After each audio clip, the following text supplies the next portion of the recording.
My question on toy rotation is this. Is that something that you would recommend doing at all times? Like, should parents always only have, I don't know, 50% of toys available at any time? The other 50% are in whatever, in the garage, wherever you want to keep them.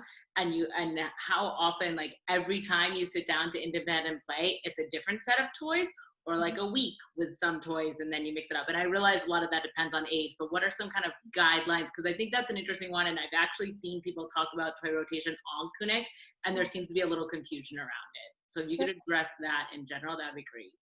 Absolutely. I think there's definitely different schools of thought around it, and everyone will tell you something a little different. But I love toy rotation personally because I think that overstimulation is a huge cause of kids not getting fully engaged in their play. Because if you've ever seen that like flow state that a child can get into when they're just really deeply engaged in one thing they're playing with, whether it's like Legos on the floor or, doing an art project or whatever, when there's too much other stuff going on, they just can't get into that because it's just overstimulating, right? And so, personally, I'm a huge fan of toy rotation. I think the simplest way to do it, I would say, given how many toys most American families have, less than 50% of your toys, like 6 activities probably, I would say. So like you could have like Legos, dolls, kitchen, and like maybe one or two other little kind of stations.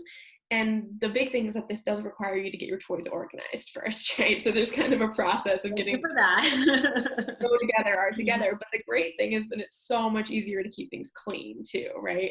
And so then I would say like once a week. And so then you just observe your child and see what are they playing with the most and what are they loving. And you can ask them, like, do you want to keep this out for another week? And if they say yes, great. And if they're really not playing with one thing, put it away for a month, because when you pull it back out, it is brand new.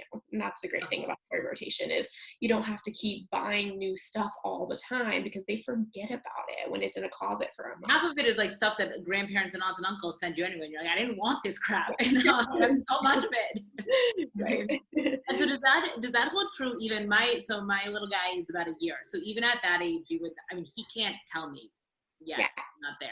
Even more so at that age because they completely Nice. forget about the toys. So Okay, so if they definitely see it every day, then it's boring, right? But if they haven't seen it in a month, then it's exciting. So no, it makes sense. Okay.